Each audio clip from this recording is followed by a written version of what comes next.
Welcome to the Chop Seat, where Braves country meets the big leagues. Your host Vic is here to break down everything from truest part to the top of the standings across the league. From walk-offs to wild trades, this is your seat for everything baseball, but a heavy dose of chop. So grab your glove and settle in, because the Chop Seat is open.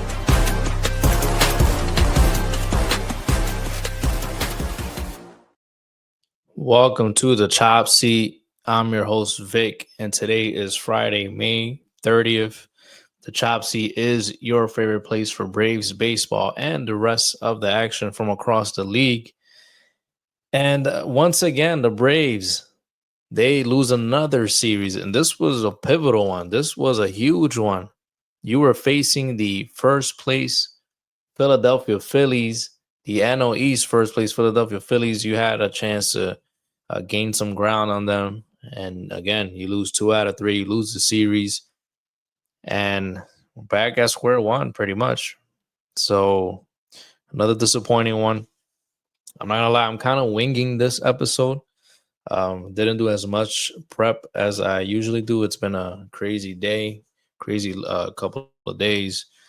So we're gonna do our best. We're gonna try our best, see how it goes. But at least, the episodes are coming out. So again, just bear with me if it's a little rough. So to get into the action, let's start with our first segment. It's time for Tomahawk Takes. It's time for Tomahawk Takes, where we preview the previous Braves series.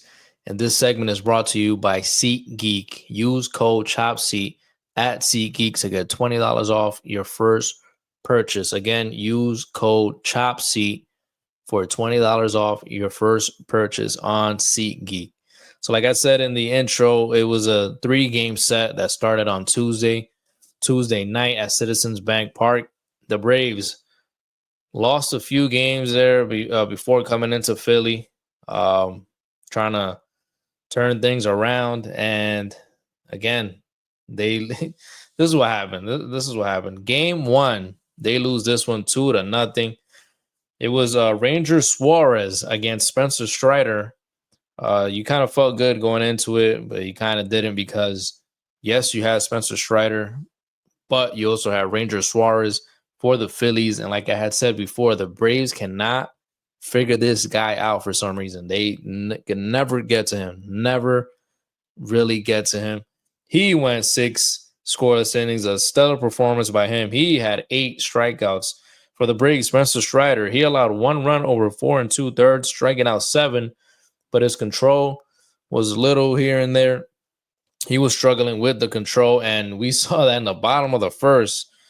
Bryce Harper, he gets hit with a 95-mile-per-hour fastball right in the elbow, and since then, he has not played a game. He's still out.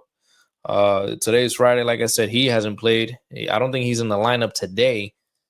So they are taking it day by day for him. He hasn't been placed on the IL yet. Hopefully he doesn't need to go on the IL, because you don't want to see one of the best players in the game go down for a long time, or for a good while. Even though it's the rival Phillies, you don't want to see that happen. Harper's one of the best, but yeah, he got plunked right in the elbow. He was out since then.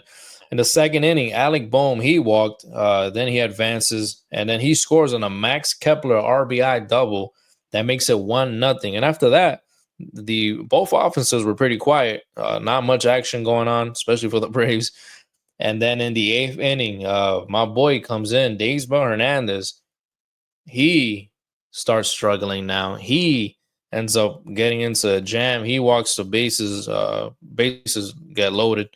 And then JT Realmuto comes up to the plate. He draws a walk. That forces in the second run, and that's the ballgame right there. It's 2-0 Phillies. That's the final score for Game 1 on Tuesday night. Game 2, scheduled for Wednesday. It was pouring all day in Philly, even up here in Connecticut, Northeast tri-state area.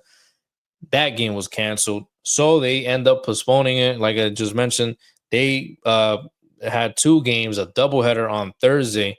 Game 1 was scheduled for 1:05 p.m. And guess what? The Braves lose this one again, 5-4, a close one. This one could have been won. It could have gone either way, but it goes the Phillies' way. And Smith-Shawver, AJ Smith-Shawver, he pitches 2 2/3. He gets hit with a comebacker in the ankle area. And then after that, the next batter he faces, he comes out of the game with some discomfort in his throwing arm. And apparently after the game, he mentioned that he felt a pop, and that was it. He has a torn UCL, and he'll be out for the rest of the season. They're trying to see if he's going to do Tommy John or the other brace surgery. I can't think of it right now. So, like I said, I'm winging it. The same brace surgery that or brace procedure that Spencer Strider just got done. So I guess they're gonna see what's the best option for him. After he came out the game, Scott blew it. He's been pretty good in relief, and he did a pretty good job. He went 2 1/3. Sorry, 2 1/3. 5 hits allowed. He got tagged here and there, but it was only resulted in 1 run, and that wasn't even earned. He gave up 1 walk and 3 Ks. So again, Scott blew it, man. He's kind of been the long relief guy, or even 2 games we had extra inning games, and I believe one of them he pitched the 10th and the 11th inning with that ghost runner starting the inning on second. He didn't even allow those guys to come in. He's been phenomenal, to be honest. Again, he's been phenomenal. Can't say anything bad about him. He's been doing his job when he comes in and gets a chance. Also, another injury in this game, Stuart Fairchild. He suffered a dislocated pinky. He got spiked sliding into the bag, and he was out. So the Braves get 2 injuries in a matter of just minutes. 2 injuries, 2 really bad injuries in a matter of minutes. Like I said, unfortunately, Smith-Shawver is out for the season. That's a big blow to the Braves starting staff. I believe Bryce Elder is now called up again in order to take that spot. So we'll have some more info on that in a little bit. But in the 3rd inning, Rafael Marchan, the catcher, he hits a 2-run homer. He gives the Phillies a 2-0 lead. In the 4th inning, it could have been worse, but Michael Harris II, he robs a 3-run homer, a sick play if you haven't seen it. Man, this guy, dude, he might be one of the best center fielders we've seen, especially nowadays. He got to be. Who's better than him right now? Defensively, who's better than him? I think I'm gonna put him 1. I would put him 1. I'm not. You can say that I'm biased or whatever you guys want to say, but I really do think defensively he is number 1 right now in the game, and he shows it game in, game out, day in and day out. He's always turning up out there in center field. You hit anything towards him, he's snagging it. He's not playing any games. That's what I love about Michael Harris II. In the 5th inning, Trey Turner, he singled in a run, extending the lead 3-0. The Braves are down. But in the top of the 6th, Braves, Sean Murphy and Ronald Acuna, they each had RBI singles. They narrowed the gap down 3-2. Bottom of the 7th, Kyle Schwarber, he hits a Schwarber bomb. That's his 19th of the season. That was off of Pierce Johnson. That makes it 4-2 Phillies. Bottom of the 8th, my boy again, Daysbel Hernandez. He struggles yet again. I've been saying hashtag make Daysbel the closer, but those last 2 appearances that he was shaky. Nicholas Castellanos, he singles. Max Kepler, he's walked. Another walk after a sacrifice. And then Daysbel, he hits Rafael Marchan. He hits him. That forces him to go-ahead run. So, again, Daysbel, he seems to get an out or 2, and then he blows up the bases, and then he can't get out the jam. He's been shaky the last 2 appearances, but I'm still going to rock with my boy. I think he has a good arm. I think something's off right now. I don't know what it is. Maybe it's a mental thing. Not really sure, but I think, we're not gonna bury the dude now just because of 2 bad appearances. We've seen worse when it comes to this bullpen. You know what I'm talking about. But anyways, top of the 9th, Braves had a huge chance. Ozzie gets on base to lead off the inning. He gets thrown out trying to steal second with Riley at the plate. Rafael Marchan, he just gunned him out. But then they end up loading the bases with 2 outs. Who's up to the plate? Eli White. Eli White comes up with 2 outs, bases loaded. That's an opportunity everyone wants. You dream about this moment as a kid. And he gets rung up. It was a ball. You saw the game. I think it was outside, low and outside. But the umpire, he's trying to get this game over with. He rings him up. He's struck out looking, and that's the ball game. It kind of sucks to see that game end like that. You kind of wish you had the ABS system in place already, but we're not there yet. So that's game over. The Braves lose this one by a final score of 5-4, and they got to wait till the nightcap to see if they can avoid the sweep. The game was scheduled for 6:05, I believe, or 6:45. And also a note about that game that I just mentioned. Ronald Acuna Jr. He was supposed to get that game off to play the night game, but with Stuart Fairchild going down, he ends up coming into the game, so he ends up playing both games on Thursday. Thursday evening game. It was a game started for us now. Braves win this one 9-3. He pitches 6 scoreless innings, strikes out 8, and he becomes the fastest pitcher to reach 2,500 career strikeouts by innings pitched. Congratulations, Chris Sale. Thank you for holding it down because we needed this one. And in the 4th inning, Ozzie Albies, he hits a 2-run homer. The Braves were up 2-0 at that point. That makes it 4-0. In the 6th inning, the Braves add 2 more runs, extending the lead 6-0. In the 7th, Austin Riley contributes with a double and a homer, totaling 4 RBIs. And then the 9th inning, Phillies scored 3 runs, including a Trey Turner RBI single. But that was just not enough. The Braves won that one 9-3. And they score off of Raisel Iglesias. He comes in, has a big lead just so he could get some work. He didn't pitch in the previous 2 games. So you kind of thinking, let's get Raisel in. No pressure in this one. There's no pressure at all. You don't got to see Harper because Harper kills you. But again, no pressure at all. Just come in, get the 3 outs. He gets scored on again. So he's still not, they put him in a spot where for him to be successful, he was successful. Obviously, he had a huge lead. But you want to see this guy get a 1-2-3 inning at some point. Like or not even if you don't get a 1-2-3 inning, let's say one guy gets on, but get out of it cleanly. No runners scored, but if that was not the case in this one. But again, at least the Braves get the W. I was starting to I'm like, if we get swept by the Phillies right now, it's not going to be a good look. I'm like, it's tough. These games are tough to watch because of those first 2 games. But that's what this team does. Right when you're like, you know what, this team's not going anywhere, I give up. They come out, the offense shows out, they score 9, and now you're like, okay, maybe the offense is waking up now. Maybe this is it. Maybe this is the game that gets everyone going. So you just gotta wait and see. We gotta wait and see what happens. We gotta wait to see the next matchup on the Braves forecast and see who they're facing and see how they line up against them. But again, the Phillies, they take 2 out of 3. They improved to 36-20, while the Braves are now 26-29, 3 games under the 500 mark yet again. Like I had mentioned, the injury news, Stuart Fairchild, he's now on a 10-day injured list with that dislocated pinky finger. Smith Shawver, he's been placed on a 60-day IL. Like he's out for the rest of the season. So he'll be there. Left-handed pitcher Dylan Dodd, he got some action in the second game after Daysbell was struggling. He's going to stay up. Jose Azocar, he's coming up to take that spot for Stuart Fairchild. And in the conclusion of Thursday's doubleheader, right-handed pitcher Michael Peterson, he was optioned to AAA Gwinnett. And also Nick Allen in the second game of that doubleheader, he got hit in the hand while swinging. He's out now. Luke Williams had to come in and play short for him. We got to wait and see what happens with Nick Allen, if he's going to be placed on the IL or he's going to be just taking it day to day.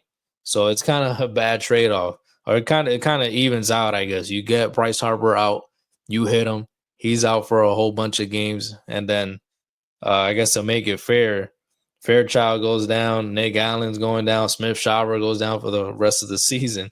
So I guess, they got their payback. I know people were saying, somebody should get plunked from the Braves for hitting Harper in that first game.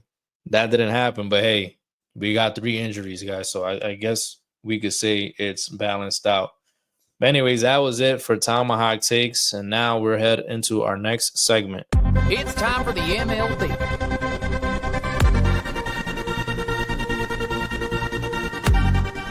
Welcome to the MLB, where we catch up with the action from across the league. And to do that, we're going to start off with the Chicago Cubs versus the Colorado Rockies. It was a 3-game set. And guess what? The Cubs bring out the brooms in this one.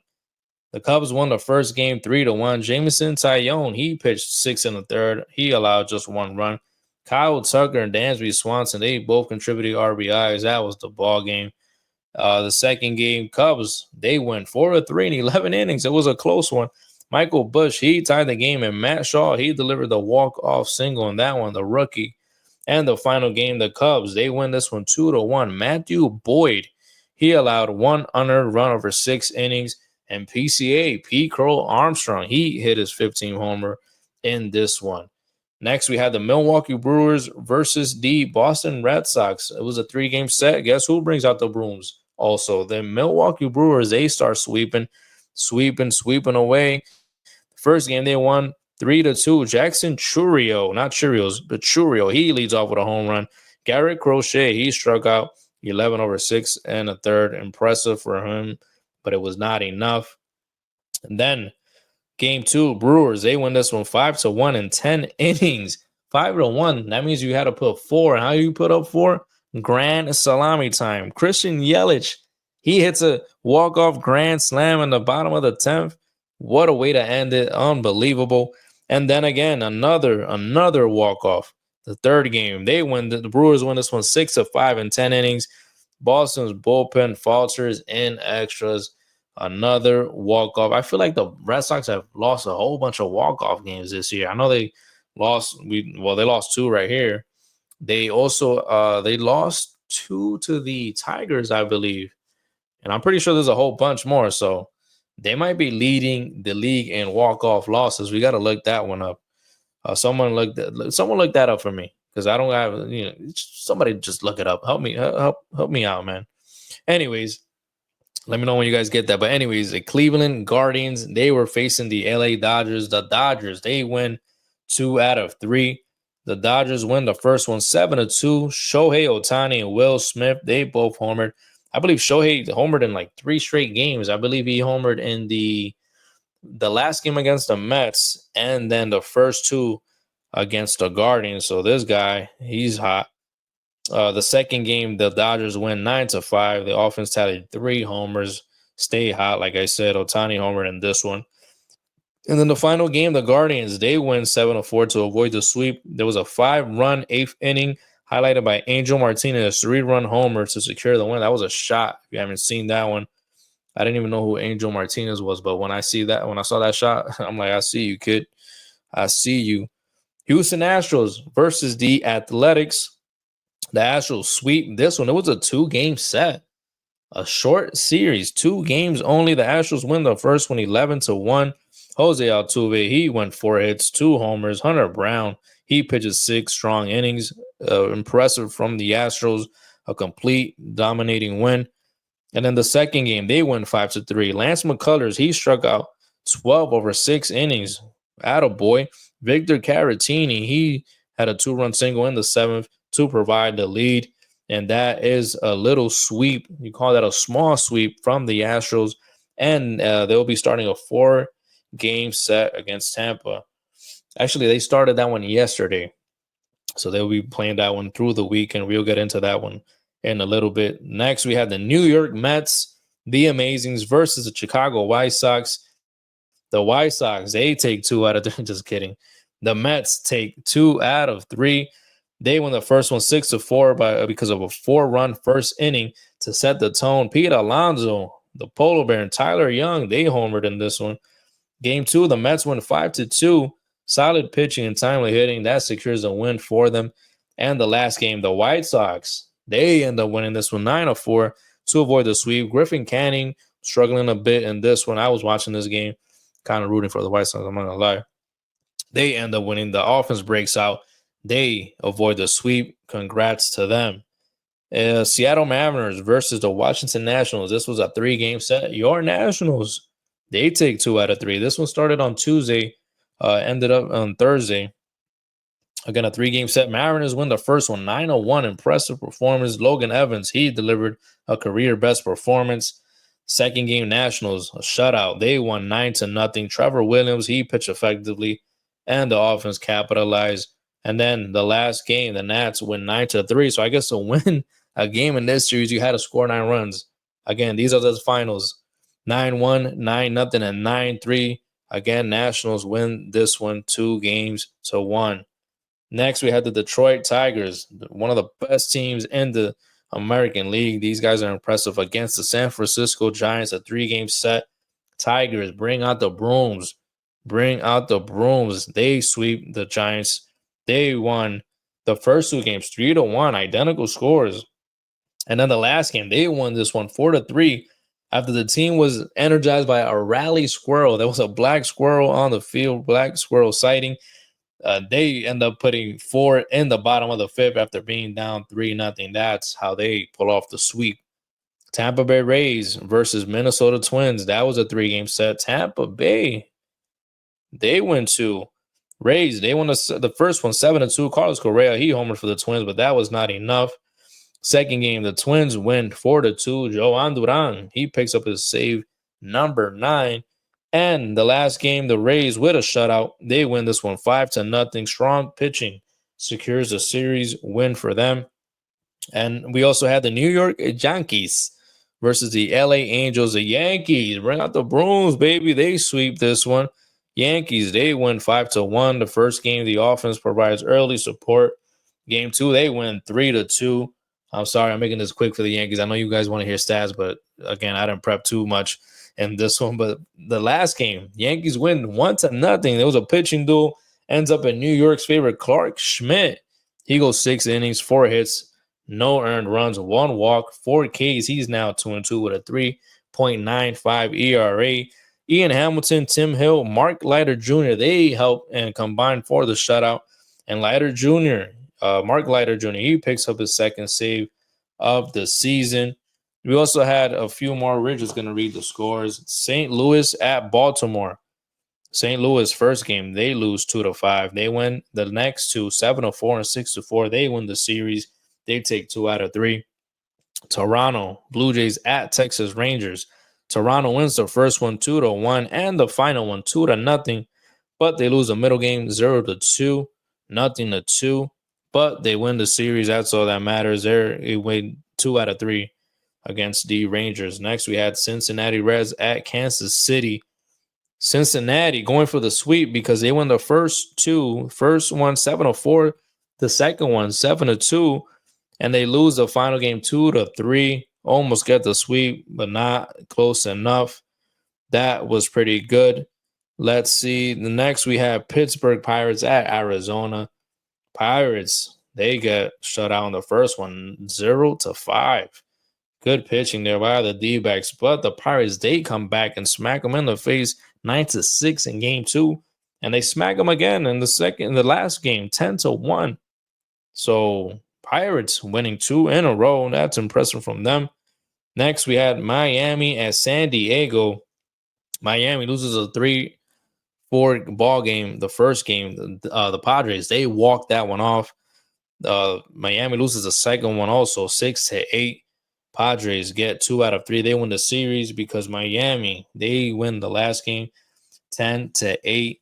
Those were the scores for all these ball games. And then Thursday, like I said, the Athletics and I didn't say that before, but the Athletics and the Blue Jays, they started the series on Thursday.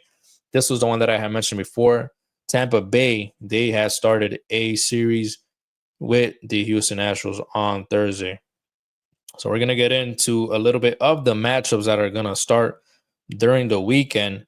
And it goes as follows.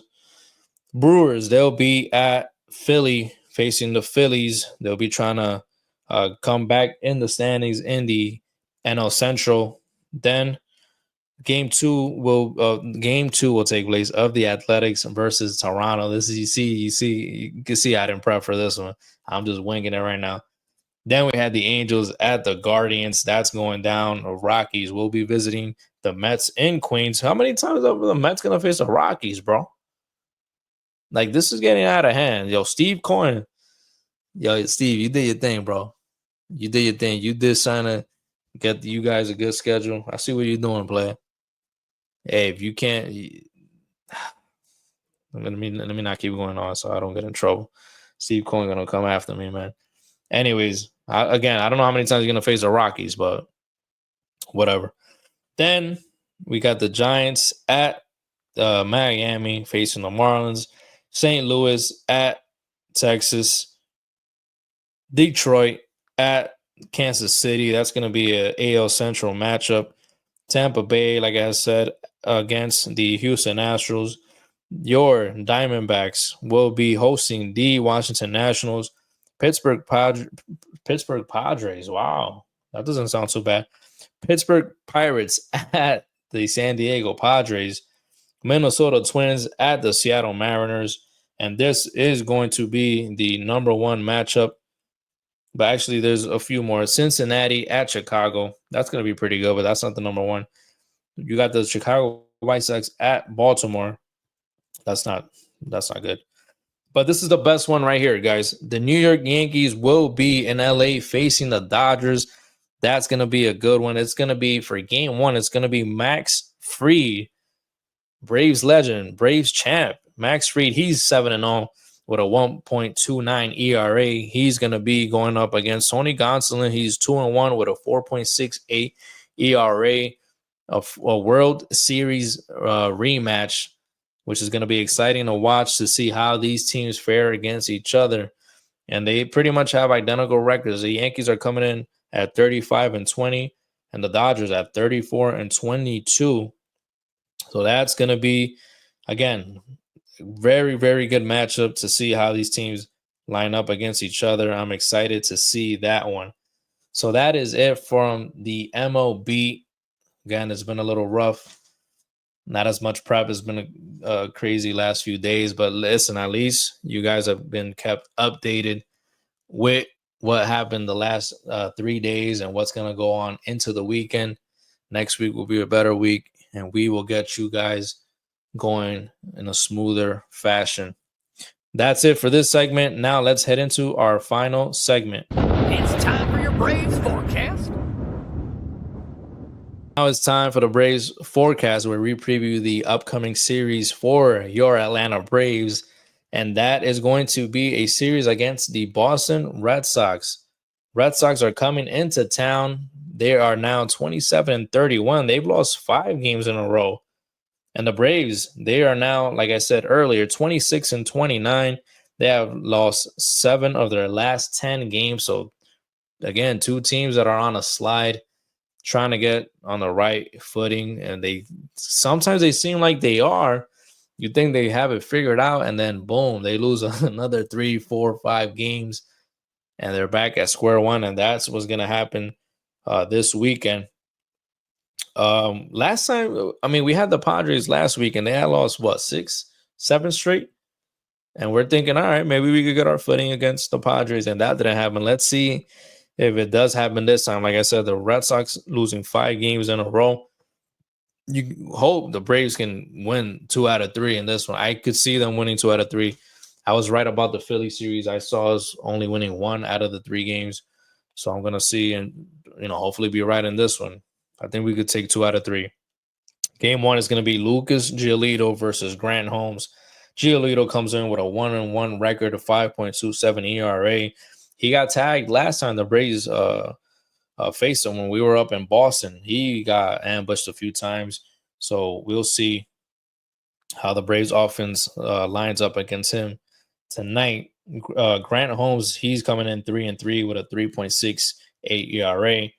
Game 2, it's lined up for Walker Buehler versus Spencer Schwellenbach. Walker Buehler, he's 4-2 with a 3.95 ERA. Schwellenbach with a 3-4 record and 3.42 ERA. At Sunday's game, it's going to be Garrett Crochet versus Bryce Elder. Bryce Elder, like I said earlier, he's been called up to take that spot for AJ Smith-Shawver and give Spencer Strider. He's going to get an extra day's rest. He's going to be pushed back in the starting rotation.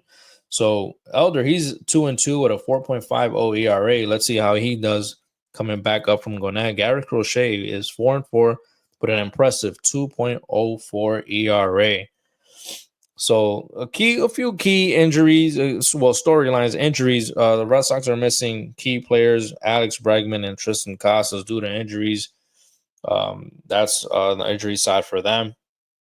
Rafi Devers, he is 1 home run shy of tying Jim Rice for the most home runs in Red Sox history at age 28 or younger. And the team dynamics, I mean, both teams are underperforming compared to, preseason predictions, expectations. And both teams are looking at to the series as an opportunity to turn. I can't even speak again, to turn things around. But again, we'll see. We'll see what happens. The Friday's game, 7:15 scheduled start. That's going to be on Apple TV. I love when the games are on Apple TV because of the graphics. Graphics are sick on Apple TV. It's amazing. It's amazing. The gameplay is amazing. I'm not too crazy with the play-by-play though, I'll be honest. But it is what it is. I know you could put the radio feed if you're not feeling it. So if you're not feeling it, put your home team's radio feed. But again, the graphics are phenomenal. You can't go wrong with the graphics. Saturday's game is scheduled for 4:10 p.m. And then Sunday's game is scheduled for 1:35 p.m. start time. For the Braves, Acuna, he's hit safely. And he's played 6 games. He's hit safely in 5 of those 6 games. So he is looking good. Ozzy Albies, he has a 14-game hit streak. Hopefully he can keep that one going in this series and the rest that follow. And also Matt Olson, he against Giolito for his career, he's 7 for 10 with 4 homers. So look for him to go deep in this one. Hopefully he does, and they can get a series win. And try and catch some fire, man. Got to catch some fire at this point. Everyone's been having streaks, man. Philly's been having streaks. Mets been having streaks. We gotta get a streak going, man. We gotta get a streak going. At least 4 games. I think I've said this in the other episodes. Get me at least 4 games, a 4-game winning streak. Then you lose 1, then you win 3 in a row. Then you lose 2, then you win 4 in a row. Come on, treat us to something, man. You guys got to treat us to something. We've been loyal so far. We had a bad start. You guys, we were down here. You give us a little roller coaster ride. We're like, all right, we're back at 500 finally. We thinking, we're gonna keep going up, and whoop, nope, bring us back down. We're 3 games on there again. So treat us to a few streaks. Next thing you know, it's gonna be, we're about to get into June, and then next thing you know, we're gonna be in July, and it's the All-Star break. And you don't want to be 3 games under when it comes time to be during the All-Star break. We've been there before. We did win it all in 2021 when we were struggling like that. But we don't want to go through that, bro. We don't want to go through that again because it's not a guarantee, especially now with extra teams being in the playoffs, that you're even going to get in. The National League is very, very competitive. National League is a gauntlet. If we were in the American League, I would have been a little bit more at ease. We probably would have a chance to get in, even with the way we're playing. But in the National League, man, it's a gauntlet. You got too many good teams to be falling behind. And even though it's early, you're gonna keep digging yourself a hole. It's gonna be too deep for you to get out. And if you do get out, or you almost get out, it's gonna be too late. It's gonna be season over. So again, try to put some streaks together. Try to get the offense. Try to keep the offense going like it did last night when they were able to put 9 runs up that final game. If they can do that, at least score 5, man. 5. You can score 5. Not every game. I know it's not going to happen. But if you're able to score 5 with the way the starters have been going out and pitching and locking up the other offenses, and try to give Rysell another decent lead. Try to give him an appearance with a 3-run lead or something, instead of him coming in with a 1-run lead, 2-run lead, where he's putting the pressure even more. And hopefully Daysbell's able to, whatever was going on with him in Philly, he's able to, keep his composure and go back to his form and continue to lock things up. Anyways, this is it for the Braves forecast. This is it for the Braves forecast. This is it for the entire show. Thank you guys for tuning in. And again, I want to thank you guys for continuing to follow the show on Instagram at the Chop Seat Pod and on YouTube at the Chop Seat. It's growing slowly but surely. That's all that matters as long as the show's growing. Thank you guys for sharing, for liking, and for subscribing. So I'm your host, Vic. Thank you again for tuning in, and I will see you guys next week. Have a great weekend.